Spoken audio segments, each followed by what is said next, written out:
everybody, this is Lee from Speech 100, and you're listening to Babae Ka Lang, the show that examines the social phenomenon in our society through speech communication.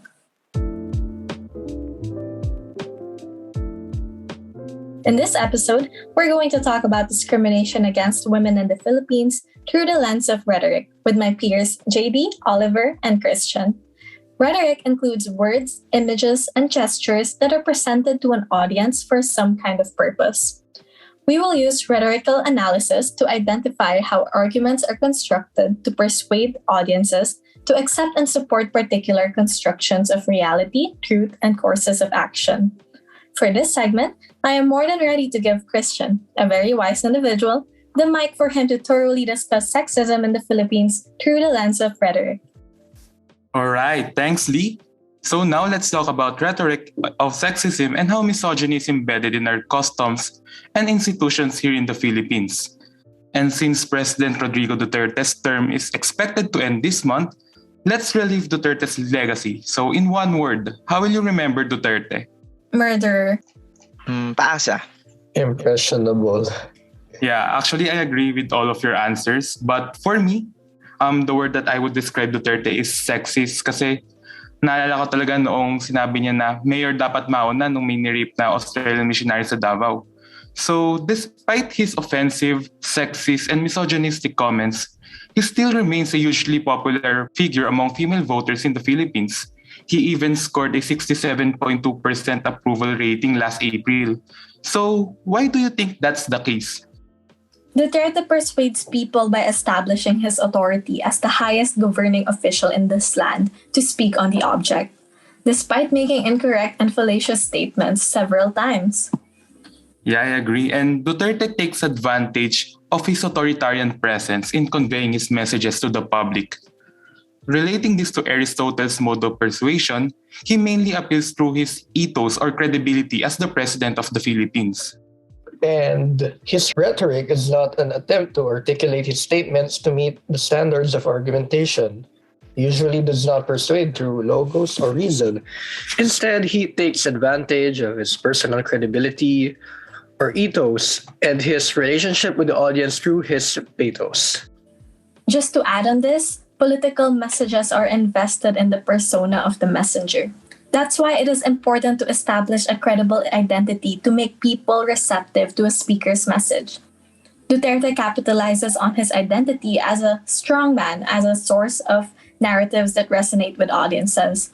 That's why every time he addresses the public, he always tries to assert authority through profanity and foul language. Yeah, also we must understand that his ethos was not created in a vacuum or merely months prior to his presidential campaign in 2016. Duterte's strongman persona is carefully cultivated from his stint in local government as staff motorcycle riding killer mayor of Davao.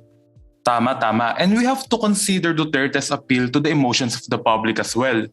His unfiltered articulation of thoughts and emotion is seen by the people as a source of authenticity or honesty.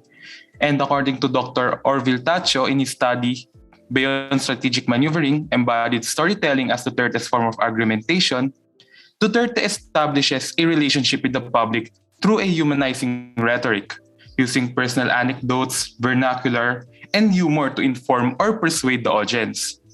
It also works to allow the audience to identify themselves with Duterte through the resonant themes of simplicity, such as using street language and dressing casually during his public statements, channeling the popular sentiment thereof. Those are great insights. I just want to ask, what led us to this situation? Why do Filipinos prefer a foul-mouthed president than a polite and well-spoken one we had before him?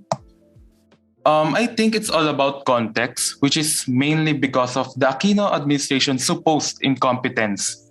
The criticism against the Liberal Party or the so-called Dilawans for its handling of the Mama Sapano clash, slow government response to Super Typhoon Yolanda, and the worsening traffic in Metro Manila among others set the stage for Duterte. Suwan na kasi tayo sa mga puro salita lamang. And actually, Duterte's rhetoric is one that is unique for its tensions and contradictions. Yes, it is shocking yet believable, violent but resonant, and impolite but popular. That's why his supporters rationalize and defend Duterte by saying that they'd rather have a foul-mouthed president than a polite yet incompetent one. Oh, thank you, Christian. Language, especially when used in political discourses, is indeed a powerful tool to embellish the politician's words to prevail and persuade the audience towards their intended goals. That's why we must recognize the manipulative appeal of ethos. In a perfect world, everyone would tell the truth and we could depend upon the credibility of speakers. Unfortunately, that is not always the case. We must recognize the fallacies being committed and should question the credibility of the speaker and the legitimacy of the argument. There's no denying that Aristotle's modes of persuasion can be used both positively and negatively. For our listeners, how can the use of rhetorical and appeals worsen the situation of gender inequality in the Philippines? Send us your thoughts through Twitter with the hashtag Babae Ka Lang podcast. As we all know, Duterte is no stranger to misogynistic remarks and has a long history of using offensive language when talking about the women. Even before the election season started, the outgoing president told the public that the presidency was no job for women because of their emotional differences from men, ignoring the contributions of women leaders and furthering the already prevalent sexism in the country. What are your thoughts about this? There's actually a piece of news that shows how Duterte's description of outgoing Vice President Leni Robredo is greatly influenced by the fact that she is a woman, calling her his assistant president.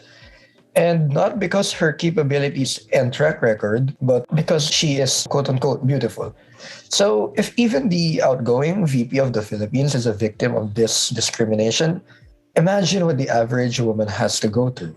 Yeah, and according to Dr. Jean Franco, a political science professor at UP Diliman, this is clearly a form of semiotic violence or using language or visuals to slut shame, ridicule, and mansplain women in power. This has become more evident in the Duterte administration, in which Senator Laila de Lima and Vice President Leni Robredo were some of his victims. Even the daughters of the Vice President experienced these challenges during the campaign period.